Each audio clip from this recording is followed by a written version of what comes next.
This podcast is supported by MIDI Health. Are you in midlife, feeling dismissed, unheard, or just plain tired of the old healthcare system? You're not alone. In fact, even today, 75% of women seeking care for menopause and perimenopause issues are left entirely untreated. But it's time for a change. It's time for MIDI.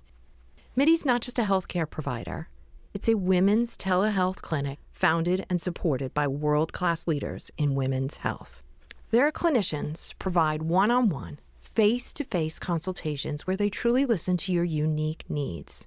They offer a full range of holistic, data-driven solutions that isn't one-size-fits-all care. This is care uniquely tailored for you. At MIDI, you will find that their mission is clear: to help all women thrive in midlife, giving them access to the healthcare they deserve. Because they believe midlife isn't the middle at all. It is the beginning of your second act. Ready to feel your best and write your second act script? Visit joinmidi.com today to book your personalized, insurance-covered virtual visit. That's joinmidi.com. MIDI, the care women deserve. So I've got this quote that I wrote down this past year, actually. I don't know where the source is, so I can't source it. But here's the quote. It goes like this: all the returns in life, whether in wealth, relationships, or knowledge, come from compound interest. And that really hit me hard. It kind of confirmed validity on a lot of the ways that I try to operate and some of the values that I hold. A quick note before we dive into today's podcast. If you like what you hear, I would love for you to subscribe to Fueled Wellness and Nutrition, wherever you download your podcast. It would also be incredible if you take a minute to rate and review this podcast. Those things do matter, and they really help us. I'm Molly Kimball. Welcome to Fueled, a wellness and nutrition podcast. I'm a registered dietitian and nutrition journalist with a passion to help people live their strongest, healthiest life possible. In my weekly TV segments and columns, there's a limited amount of time and space to cover everything, but there's so much more to share. This podcast is my opportunity to dive deeper into the topics you want to know about. I wanted to revisit one of my favorite episodes ever with you guys. This is an interview I did back in 2019 with Thomas Morstead. He was, at the time, punter for the New Orleans Saints. His message, the way he lives his life, the passion that he brings and the purity that he brings, not only to the sport, to his profession, but also just to the people that are in his life and the influence that he has on all of us. It's unrivaled. And to me, it's just so incredibly inspiring. And watching the Super Bowl this past weekend, I was like, the focus, the drive that athletes have, there's so much that we can learn from that. Are we professional athletes? Most of us, no. But there's still so much that we can see, we can glean just these little bits, these little snippets about how they're training, how they're honing their skills, how they're focusing, prioritizing their time to accomplish these things they want to do, that no matter what we're looking toward, no matter what we're striving toward, there's some element of that we can learn, that we can apply into our own lives. So as I mentioned at the time of the interview that you're about to hear, Thomas was punter for the New Orleans Saints. Since then, he was released from the Saints. He played about half a season with the Jets and about second half of the season with the Atlanta Falcons. Right now, as we're airing this mid-February, he is still under contract with the Falcons and is a free agent to be as of next month. Even though he no longer plays for the New Orleans Saints, New Orleans is his home, and I see him often around town. He works out at Oxnard Fitness Center, where my office is. I actually see him often at the playground, our neighborhood playground. So I'll go out there to hit tennis. I'm learning. I think I mentioned that before in the podcast, learning tennis from my husband. So I'll go out there and, see Thomas often, get to catch up with him. The best story ever, and this sort of gives you, if you've ever heard people say, oh, Thomas Morstead is so nice, and if you haven't heard people say that, he is incredibly nice. He's incredibly down to earth. His wife, Lauren, their kids, the whole family is just incredibly warm and genuine. And so this story that I'm about to tell y'all pretty much sums it up. And so I'm walking out there, and I'm walking out through the park kind of by myself, and I see a bunch of kids on like the playground equipment, and I see one adult and maybe 3, 4 kids. And I thought, and I could tell it was a guy kind of from a distance. And I thought, man, that guy's got his hands full. There's a bunch of kids and like one adult. And as I get closer, I can, I heard his voice. He's talking to the kids, and I realized it was Thomas. And there was no other adults around, no one that he was like joking around with or anything like that. It was just him and all these kids. And so as I get closer, I'm like, hey, Thomas, how's it going? He turns around, he's like, hey, what's up? Y'all, he has a tiara on his head, like a tiara of, like a princess tiara. Hilarious. And he's like, hey, what's up? And then sort of like touches it on his head and takes it off, like just like he's taking off sunglasses. It was hilarious. And yeah, I asked if I could tell that story. He said yes.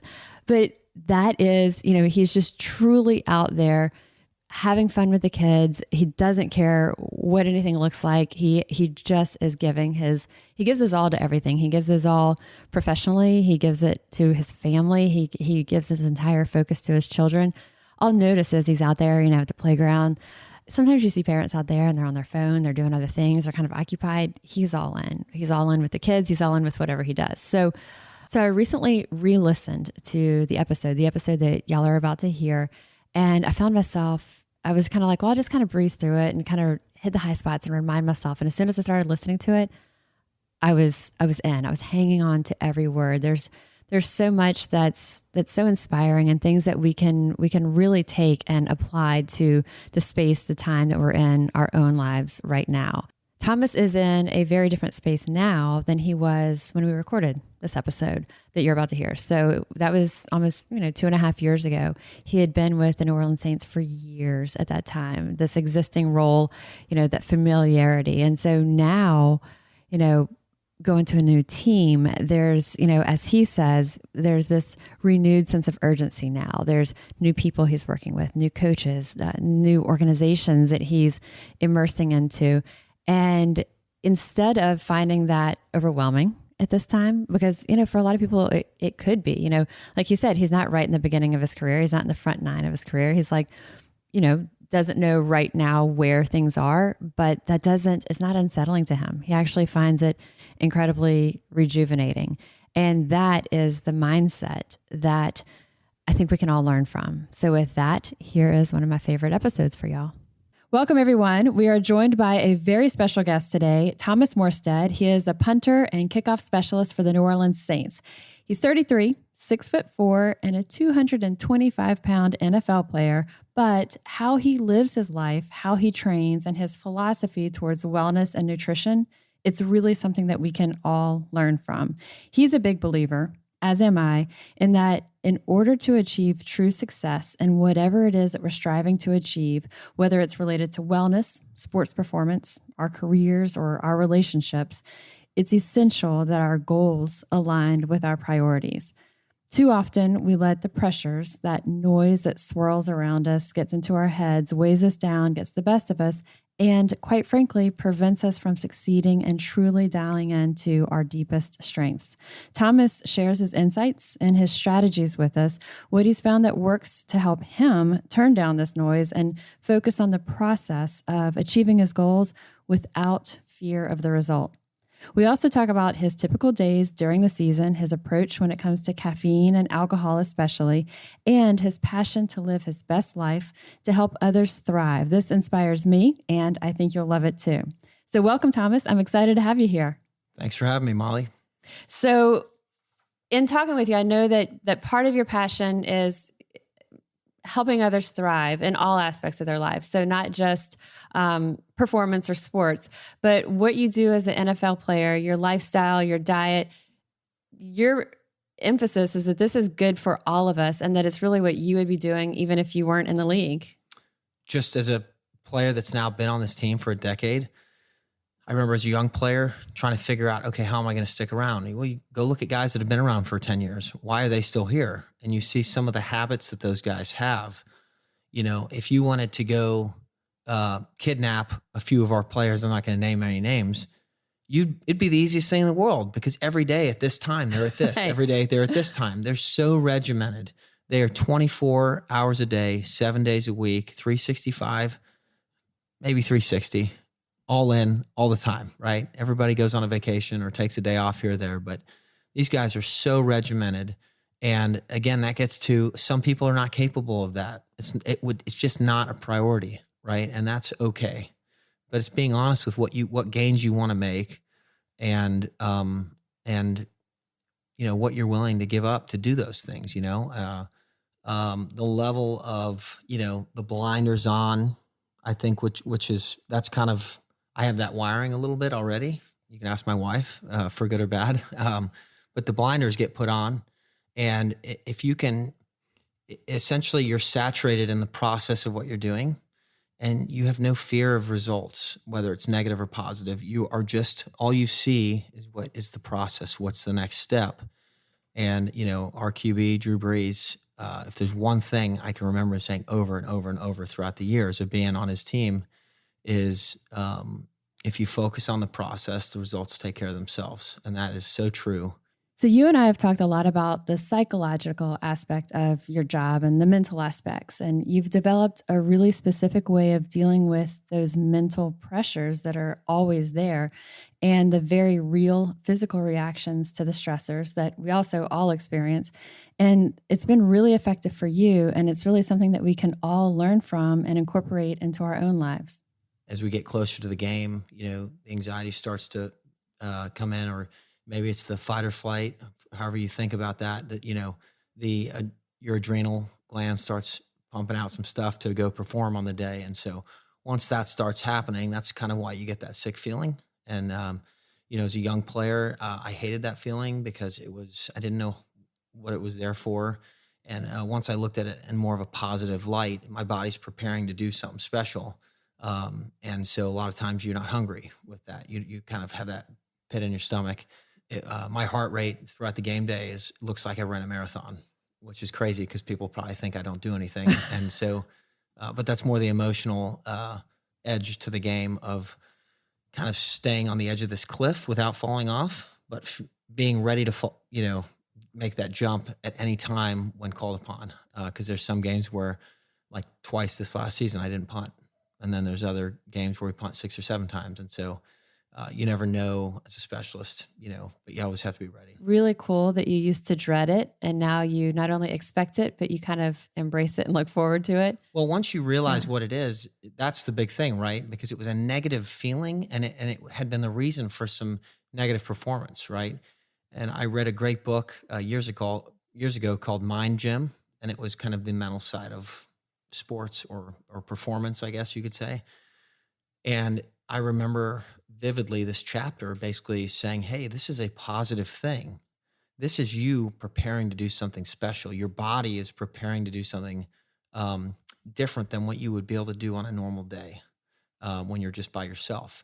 And once you look at it in that sort of mindset of, wow, my body is preparing for this special performance, that just breeds confidence.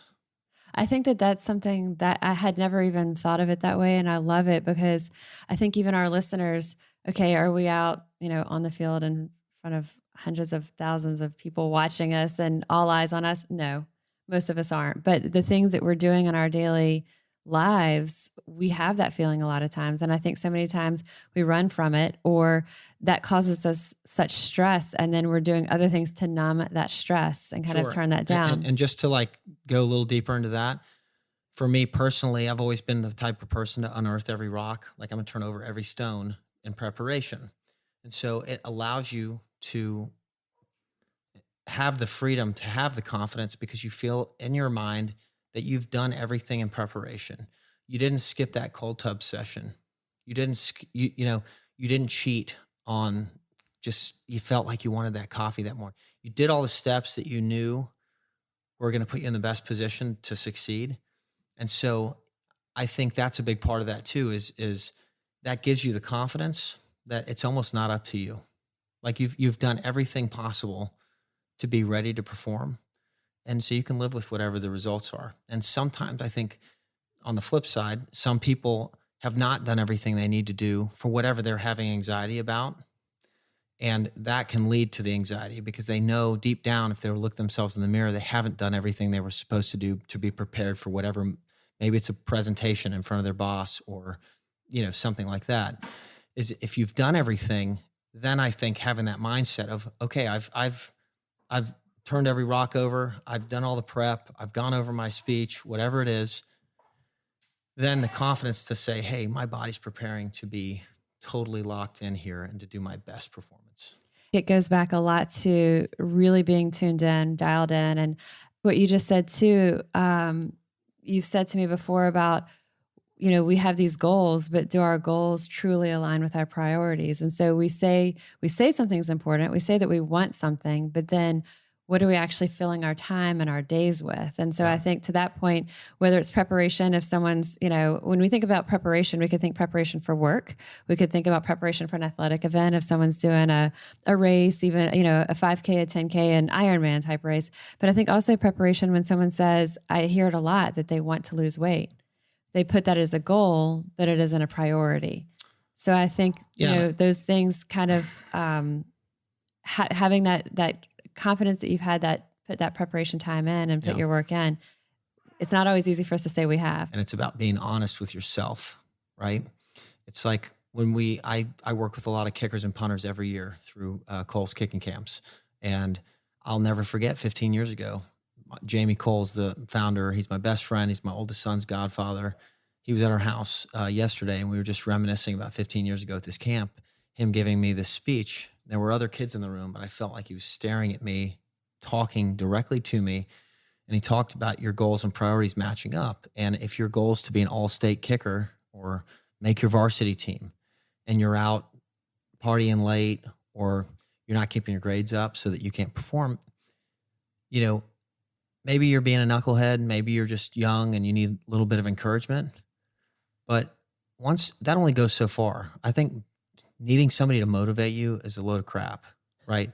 You need to be honest with yourself about what is a priority. And it's okay. If it's not a priority, that's fine. I think we can alleviate so much stress that we put on ourselves if we identify what those priorities are and what our real goals are. Absolutely. Because there's so much failure around it. Yes, you have to be honest with yourself about what's important to you and why it's important to you.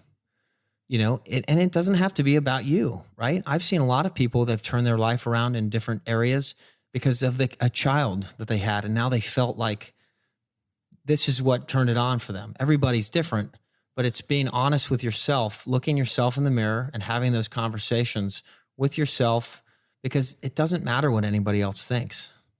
I think it really that doesn't. So many times that sense of failure and the why don't I have the willpower? Why can't I get it together? Why am I not doing these things? People, we can beat ourselves up so easily. The first time I thought I could play in the NFL, I wasn't even on scholarship and I wasn't starting at my college, but I thought I was good enough. I thought I had the talent, and I knew that I was still super rough. There were so many things that I could improve at. And I gave up. I made the decision to give up a lot of the other things that not only didn't equate to me getting to that goal, but maybe would be counter to me getting to that goal, whether it was staying out late and going to different parties and things. I still enjoyed myself here and there, but I definitely felt as if I sacrificed a lot of those experiences. But that's because it was a priority to me. Exactly. And I wanted to have the shot at it. Right. And I didn't want to be one of those guys that said, I could have done that, or man, if I'd have done that, well, why didn't you? Right. You didn't. Right. And I think that's what people look at, and people use the word lucky, and most successful people, there's very little luck involved. Yeah, I think it's people that I find that are the most successful, as a general rule, they put all the accountability on themselves. They make decisions to be their best and to overcome whatever it is. They don't make excuses. It doesn't mean that there aren't legitimate excuses, but it's never a reason. The accountability falls on themselves. And I think, I think it's rarer and rarer to find that. I agree. And I think so many times people wear it on their sleeve. They wear their butt, their excuse or whatever it might be is, but I had this. Well, everybody's got these things going on, and it's how do we deal with these things, and how much do we let them either drive us or kind of rise to the top, or do we just kind of push them to the side and keep moving forward? Right. And I think it just gets back to an accountability. Look, I wasn't the stud athlete going through high school. I was a backup my senior year of high school. People don't even think about that. I think that is fantastic for people to hear, because again, people say, oh, what a cool job, what a cool profession. He's lucky to do this. I think and those are all true. Absolutely, they are. But maybe one day I'll write a book on all of my experiences and things that were challenges or obstacles where you'd have said, "How the heck did he get there?" Right? And I do believe it's through having very supportive parents that were there for me all the time. Wasn't ever forced into anything, and they kind of let me find my way, find my niche. And I was very lucky to find something that I loved doing at an early age that I happened to be fairly good at. Right. And not everybody's that lucky. So yes, there is some luck involved. Absolutely.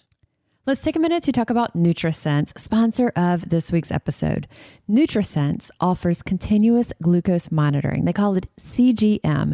It's just so cool, y'all. It allows us to track in real time how our blood glucose levels respond to what we eat, our physical activity, our sleep, and even our levels of stress. Knowing just how our body uniquely responds to these internal and external cues is absolutely fascinating. It also helps to guide us in knowing just which lifestyle changes can be the most impactful to help us reach our wellness goals. Each NutriSense continuous glucose monitor sensor lasts for 14 days, and each subscription plan includes 1 month of free one-on-one support from a registered dietitian. NutriSense's CGM program also includes an app to help track your data, understand your glucose trends, see how what you eat, how you move, how you sleep, how all of this impacts your glucose levels. Putting on the CGM sensor is painless. For me, it feels even less than a finger stick that you may have done in the past to check blood sugar levels. So head over to nutrisense.io/fueled. That's NutriSense.io/fueled and use promo code FUELED for $30 off any NutriSense CGM subscription. That's nutrisense.io/fueled, promo code FUELED.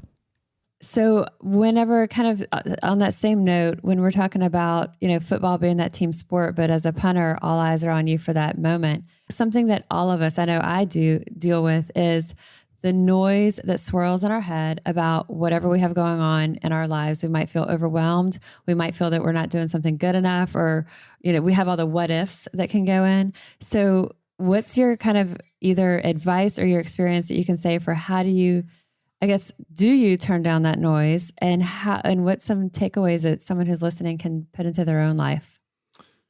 Well, I think there's a lot of ways to answer that question. I would say if I could boil it down to one thing, I think I'm an eternal optimist, unrationally positive at times. I just feel like it's going to work out. I don't know why that is. And it's hard to bottle that up for people. Well, some people have not been raised that way, right, and they haven't had that. That hasn't been wired into them. Some people are very pessimistic, and I have a few friends that are very pessimistic, and I love them, and it's worked for them, right? It's not for me, but I don't know that there's a right way, but I do think that just having that glass is always full, it's half full, not half empty, that type of mentality. It's almost irrational at times, and it doesn't make sense, but it's kind of an eternal optimism. And, I think part of that's just grounded in maybe my faith and my values and things that I believe in. And not everybody has that foundation, right? And that's just, that has worked very well for me. Do you try to dial it back when you're out there on the field? No. You embrace it?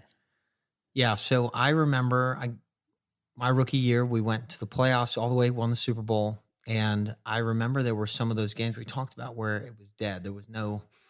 I didn't have the juices going. And I, deal with the anxiety of all of a sudden not having that and knowing that I'm not at my best right now. I don't have it going. And my grandfather, who didn't like to travel, still doesn't, I convinced him to come over to watch me play from Houston area. And they drove over, and I will never forget, it was almost to the end of the first quarter. We were beating the Cardinals pretty good, and I'd already kicked off a bunch of times. I just couldn't find him in the crowd, and I found him, and hands were up cheering for me. And I just remember almost like crying in the moment. And then I had to go kick off, and I smashed this touchback out the back. And I just had this epiphany in that moment that I was so emotionally charged that it carried everything, right? So whether it's a positive emotion or a negative, maybe I'm angry. when your mind gets out of the way and you can just be emotional, for me, I was still able to, that got the best out of me. And so I need to be charged. So some, people, some coaches, they cuss guys out and they kind of just crater, right? For me, like, if I'm being honest, that did great for me. I don't like it. Maybe it got me really mad, emotionally charged. Any of those things that can kind of get a visceral emotional response. Could be something that's sad or super joyous. That's really anything. important for people to be aware of, because I think when it isn't something that we perceive as a positive, we want to numb it out. And I think that's why they overeat, that hand to mouth into the bag of, cookies or ice cream or chips. It's why people drink. It's why people do so many of the things they do is to turn down that noise and to try to numb it out, when I like a lot to of it embrace is whatever the feels are. I think that's part of living. So right? It could be bad. It could be sad, or it doesn't have to be a positive thing in your mind, but I think you need to learn to, whatever you're feeling, it's okay. You can't help how you feel, right? Embrace the feels. Embrace the feels, right? And so I know that sounds really corny, but well, it's I'm not thinking corny. I'm thinking it sounds very scary for people. Yeah. Well, look, I think it's like doing anything.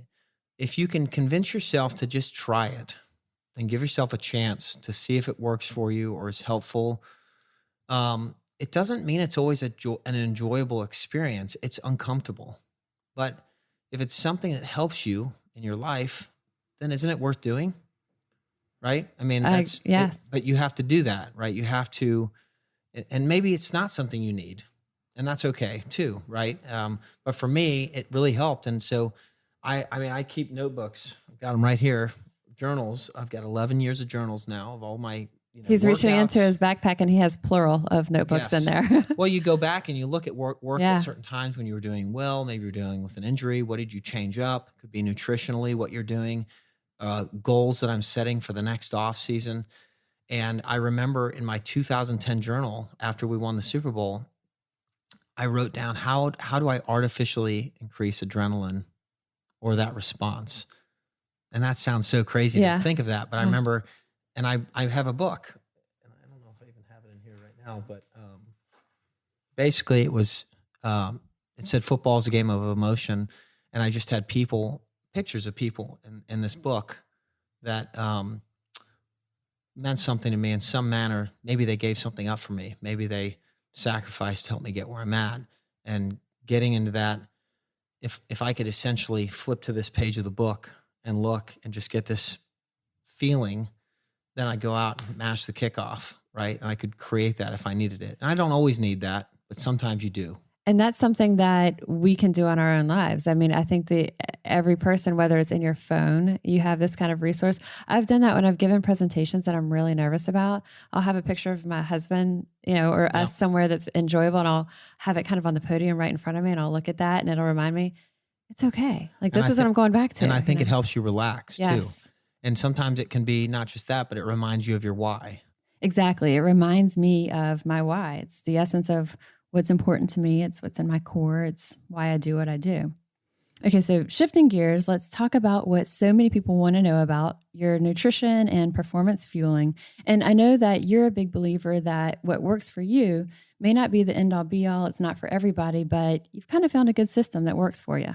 I think a lot of life is about balance and just making good choices throughout every single day. The mental side of this is so important, I think. And, somebody that starts that makes a decision that they're going to start running every day relative to somebody that says they're going to start walking every day. The people that start walking, they sustain longer than the people that start running. And so it's not about jumping off the deep end. Every now and then you find somebody that maybe overcomes a major emotional thing that's holding them back. But I think in the long run, to be successful, it's about making just small steps, small wins, and, learning your own body and figuring out what works for you. And so I appreciate you saying that, because there is not a one size fits all for nutrition. Everybody's body is different. The way you process things can be different. And I think a lot of it is just learning to listen to yourself and gaining that experience of that, your connection to your own body. But it's also, I think, hard for people to accept that, because the message of staying consistent, consistency is key. I am a firm believer in that. But when people think small steps, a lot of times they're not getting that immediate response or the immediate results that they look for. And so I think that's what we're always, as a registered dietitian, I feel like I'm always kind of pushing against that, is because that it's real, the popular sexy fad diets that get people's attention that people are talking about, those are pretty extreme. And when we're talking moderation, it's hard to say, but wait, this is also really effective. What are some of the biggest things that are kind of your takeaways? Like, you may bend them some, and like you said, you'll have the cookie sometimes. You're going to have these other things sometimes. But what are some of your core, like, nutritionally guiding principles? Okay, well, alcohol, that's a tough one for a lot of people. And look, it was just St. Patrick's Day, and I marched in the parade uptown here, and I blew it out of the water pretty good. That's my birthday present every year, is my day to myself to go do that, and it's a lot of fun. And that's part of the balance of the year, right? Right. And Mardi Gras and St. Patrick's Day are kind of within a month and a half period every year, and so it's a tough time in New Orleans here at that time of the year. It's a blast. It's a perfect time for the off season for me, yes, right? To where I can kind of let loose and enjoy myself. As dietitians, as nutritionists here, though, it's a challenge. Yeah, absolutely. And look, it's okay to know that, hey, I'm gonna enjoy myself for a week or two here. Completely. Right? That's great. And it's knowing, hey, there's, for some people to have that little light at the end of the tunnel or light at the end of the week. I know a lot of people every weekend, they're going to go blow it out for 2 nights in a row every week. That's really hard to sustain that lifestyle if you have goals of health. Right. And so, but it's everything in moderation. So typically alcohol is typically during the season, I will have a drink after a win, but it's more of a social thing. Like, that's the best time to hang out with the guys. Right. No matter if you started or if you're on the bench, if you're practice squad, if you're all pro or just trying to survive the roster that week, we were all winners. Right. And so it's the best time to get to know your teammates because everybody's in a good mood. And so if we win, as a rule of thumb, I try to get out and go have a drink with the guys. But yeah, I try to stay away from alcohol. I think drinking your sugary drink calories, whether it's sodas or Gatorades or anything like that, that's a thing that I think a lot of people could very easily cut out. And coffee drinks, the sugary coffee drinks, I think people know, or they realize, okay, yeah, a Coke or Sprite or soft drink, sports drinks. Well, I think a lot of people don't realize sports drinks are as high sugar as they are, but the sugary coffee drinks can just be literally 3-4 days worth of added sugar in one drink. It is off the charts. Everything I see at the grocery store, low fat, no fat. I can't stand that because, that's a whole nother, that you could go into hours of talking about that. But back in the 70s of basically saying we got to get fat out of our diet because of, And those were the decades that we exponentially became fatter. Correct. Right.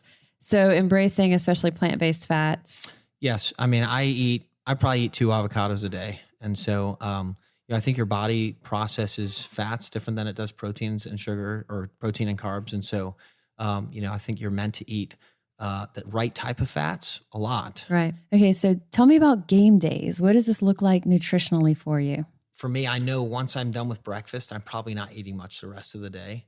And so I find ways to kind of drink my calories. But it's not the way a lot of people drink their calories, which is a bunch of sugar. I think bone broth is a great thing for me to kind of sustain on.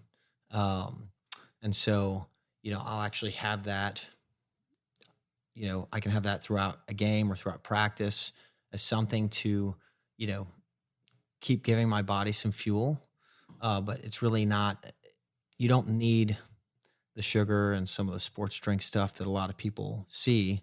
And so that's one of the ways that I get my calories throughout the game. And then, after my game's over, like late that night for the next 24 hours, I feel like I can't eat enough. Right. I'm just trying to replenish constantly. So I love the bone broth because it's for those of you who aren't familiar, if you're hearing this. So bone broth, it's similar to just regular broth, but it's basically been long simmered, usually 18, 24 hours. And it actually pulls the collagen and the protein from bones so you might have chicken bone broth or beef bone broth, but it is basically a protein rich broth, but it's also really high in electrolytes, the sodium as well that you would need for that. So that completely makes sense. Typically though, you're day in, day out, low sugar, Yep. higher on the plant-based fats, protein whenever you're having protein, especially with the bone broth throughout the day. Yep. What about timing? Do you look at a certain number of hours each day, every few hours, or how do you look at the timing of Yeah, when you eat? look, during the season is totally different. I have kind of like two lives, in season, out of season. And, I know we've discussed a little bit about intermittent fasting, and I do think that's an awesome thing. And for our listeners, we've actually done an entire podcast on intermittent fasting. You can find it in our lineup of episodes for the Fueled Wellness and Nutrition podcast. So I have intertwined that a little bit into my off seasons. When I'm not doing a tremendous amount of volume, I'm still training very hard. But most mornings, that bone broth we talked about, I think the bone broth that I have is maybe 50 calories, and it's there's no sugar in it, right? It's just protein and a touch of fat, and that's been great for me. So that's a way to kind of, it's not truly intermittent fasting, but it's almost nothing. It's got a bunch of nutrients and electrolytes, and that's kind of my wake up to the morning. And when we do intermittent fasting challenges or kind of guiding people through it, that's actually the one thing that we would say, if you feel like you need that extra something, bone broth is kind of our filler, our go-to. Have this in there. I love that. Yeah, and so that's my way of doing it during the off season. And so I'll eat heavily from when I get home from workouts in the afternoon all the way through the evening, and I even eat pretty close before I go to bed. Do you usually have a nighttime snack or like after dinner? Yeah, I would just say very rarely do I eat dinner and I'm like full. But with the way I train and how much time I spend in the weight room. Is that nighttime running, snack usually healthy or not healthy? I would, in my opinion, it's healthy. Okay. But I tend to drink or have, one of my favorite snacks is kind of a plant-based cereal with almond milk before bed. So there are quite a bit of carbs in it with the protein and the almond milk. But I would say it's a very balanced, calorically balanced thing to have before bed. One of the things that I'll often guide people to do as a nighttime snack is just what you said, maybe if you are craving something like a cereal, but also adding a scoop of protein powder into that unsweetened almond milk to boost the protein. I like casein right before bed. Casein is really rich in cottage cheese, but not everyone loves that. But you can buy casein protein powder. So that I like. It's a slower digesting protein. And so having that before we go to bed is great. I think if someone is struggling to lose body fat, then we don't have them do cereal at night. I would have them go the other way. But for someone who's training like you are, I think that sounds fantastic. Yeah. And I would just say is through a personal experience, I think the trimmest I ever get, or of what people are aesthetically maybe looking for to trim up or lose weight or have a body fat issue, is working out first thing in the morning before you've had anything. Right. Drink some water and get going. Maybe have a little coffee or a little caffeine to get going, and go hit your workout immediately. Get the engine going and running. So then it's craving nutrition, and I think that can allow you. You look at some of the fittest people in the world, like, how can you eat that much food? Well, it's because they've got this system down for their own body. And I think when you can get up and get going, get moving immediately, first thing, it kind of, it gets you going in the right direction for the rest of your day. Absolutely. And so when you're looking at timing, the fasting exercise in that fasting state, there's a lot of science to support it. Now, obviously, if someone has diabetes, if they have issues like that, we're not saying don't eat before you exercise. That's going to be individual for everybody. But for most people who don't have issues like that, waking up, not feeling that pressure, because I think a lot of people think they have to eat breakfast right when they wake up. You don't. It's fine to just wake up, hit the gym, go for your run, go for your brisk walk, whatever that workout is. Our body is actually burning more fat as that source of fuel during that workout. Then we come back, get ready, get showered, and then eat, and then we start that replenishment process. And so I think that timing is fantastic, and it's what you found works for you as an athlete, but it's also things that are a takeaway for all of us who aren't on the field for our jobs. Yeah, and I'm big on active recovery as well. So like, for me personally, working out hard at night or in the evenings, you know, I feel like my soreness and some of the remnants of a really good workout, they stay longer. Like it takes them long to get out of my system if I worked out, ate, and went to bed. Okay. And so for me, being able to work out first thing in the morning kind of just clears my mind, gets me on the right path mentally, but also now I'm having this, you've kind of got the fire up and going, and now it's just burning wood. And so I feel like nutritionally you're able to, refill immediately. And throughout the day, you're still moving. Even if you're in an office, you get up and every 30 minutes, hey, just go walk for 1 or 2 minutes, just move, just get the blood flowing. And if you can do that throughout the day, you're having that active recovery, and then you get your rest at the end of the night. And I feel like the next day you're kind of most ready to go have a great day again. All right. So tell me about coffee, or more specifically caffeine, because you use this very strategically. I use caffeine for performance on game day. But 2 years ago, I gave up the coffee, and that was hard. That was very hard, but it changed my life, honestly. What way? How did you see it? Well, I have the metrics on my heart monitor here to show it to you. But when I stopped, I suffered from minor headaches for 2.5, 3 weeks, which I never would have thought I had any sort of. I know addiction is a sensitive word to use, but to some degree, probably felt like I needed it, and so I just stopped after listening to a sleep expert that Coach Peyton brought in, and. So your main reason for giving up caffeine was to enhance your sleep. Well, she said that would make a huge difference on my sleep, and sleep is a huge indicator for performance. And so, if A plus B equals C, that was the decision made. And so I just did it that day. I came home and I said, all right, I'm not going to do it. And, it did change my performance for sure, and my sleeping so much better. Not that I had an issue. But, essentially you're artificially raising your heart rate.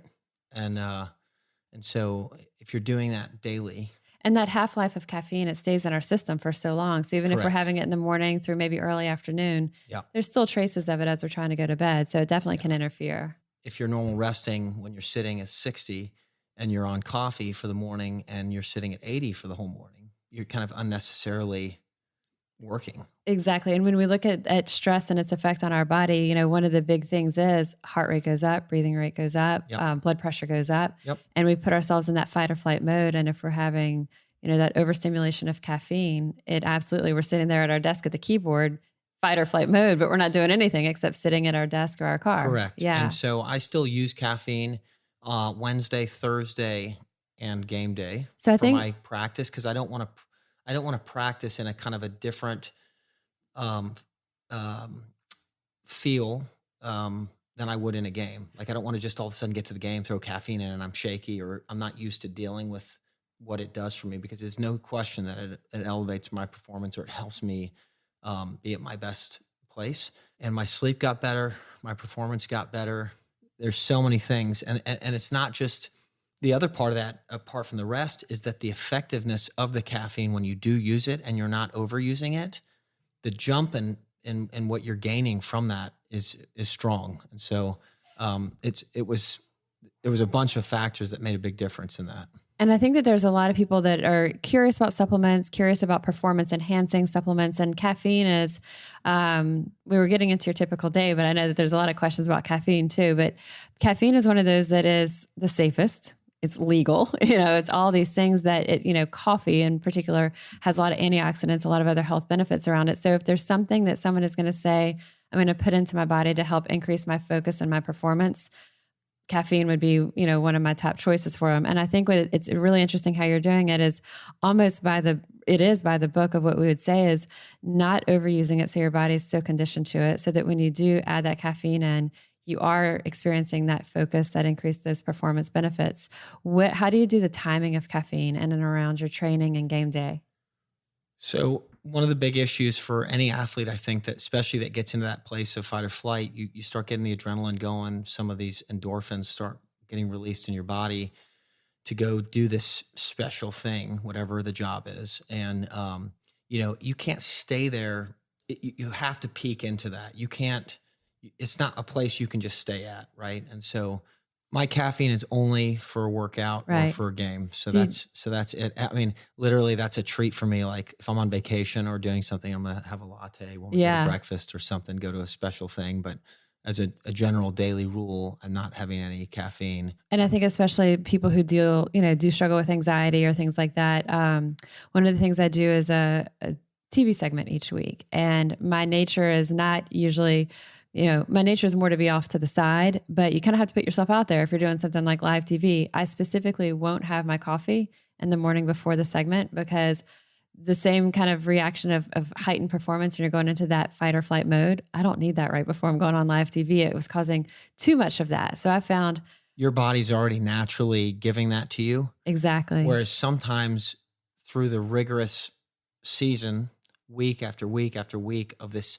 high peak of central nervous system, sometimes it doesn't happen because it's so frequent.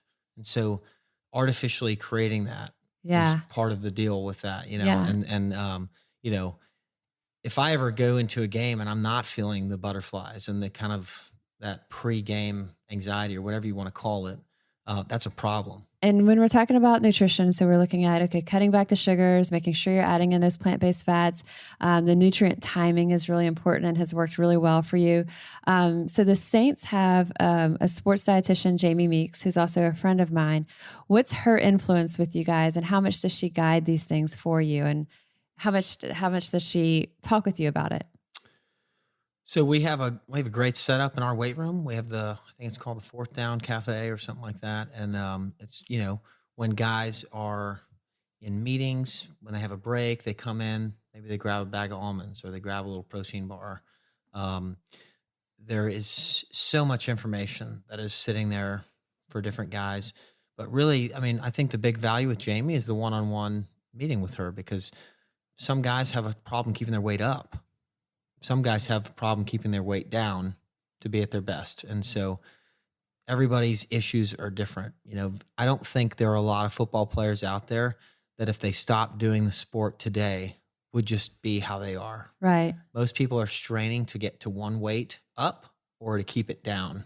And she does a great job of helping guys understand how to get to their personal goal, or maybe it's the coach's goal. Hey, we need this player to be at this weight. And I think the real value is the one-on-one consultation. And honestly, as a team value, we just have so many more nutritional resources now. And so it's been great to have her, because that's literally what she's doing. She's planning out all our meals during the season, training camp, hotel food before the game, things like that. And that's just one aspect of our preparation, but it's hugely important. Consistency is so key in performance fueling. And I love that Jamie's role as sports dietitian for the Saints really makes it so easy for you guys to stay consistent no matter where you are. So takeaway for our listeners: even though most of us are not in the National Football League, we're not out on the field with millions of people watching our every move, we can still relate, even though the pressures and the stressors in our lives may be different. But many of the same strategies that can work for you also can work for us. So consistency, sticking with those things that work well for us, the things that benefit our whole body wellness. And on the flip side, what are the things that are working against us, and how can we limit or minimize these in our lives? The biggest thing is figure out your why. Why do you want to make the change? Is it really that important to you? And if it's not, that's okay. Be honest with yourself. But once you figure out your why, then I think it's so much easier to go out and set your goal. Because if you know that this really is that important to me, and you're able to acknowledge that, then you can set your goal, right? And you can have a short-term, a medium, and a long-term goal. And guess what? Goals change all the time. It's okay to fail. And giving yourself that permission. Yes. What a relief. Yeah. It's okay. Like, let it happen, but give yourself a shot. It doesn't mean, I have trained myself to goal set for a long period of time. And so I literally have zero fear of it's not about whether you succeed or fail. It's kind of putting yourself out there, right? And like you that said, making constant sure discomfort. that you've done everything that you needed to do to get yourself up to that point. Yeah. And so I think getting comfortable, being uncomfortable, that's one of the big mantras of my life. Trying new things, constantly stretching yourself. And a lot of times that would be seen physically by what people see, but it's not just that, it's mentally and emotionally. But just figure out your why, and it's okay if you don't get to the place you wanted to get to. It's not about the result. Like there's not some place of Mecca where we're immediately happy. Well, you're just happy and you've arrived. It's Right. so much about the process and saturating yourself in the process and finding the small things to enjoy in that process that you look forward to. And I think if you can kind of get all of that, mashed together. And looking at, fueling our bodies with balance, fueling our bodies with consistency. A big thing is not overcomplicating it. And then I think, as Thomas said, embracing the feel, whether that's something that is, thrilling to us or insanely anxiety provoking, just starting to really dial in and tune in and stop numbing ourselves out. Super excited to have you on with the podcast. I'm very honored to have you with me. And I think that we'll probably have us back, hopefully, to talk even more, like I would love it. Seasons down, and we can talk more nutrition, wellness, and I think that mental wellness that really is an underlying factor in so much of our physical health as well. So, all right. Thank you, Thomas. All right. Thank you. I'm Molly Kimball, and you've been listening to Fueled Wellness and Nutrition, the podcast. You can follow Molly Kimball RD on Instagram, Facebook, and Twitter. And if you haven't yet, subscribe, rate, and review this podcast. Join us next week for another dose of Fueled Wellness and Nutrition. Thanks for listening, and stay focused on living your strongest, healthiest life possible.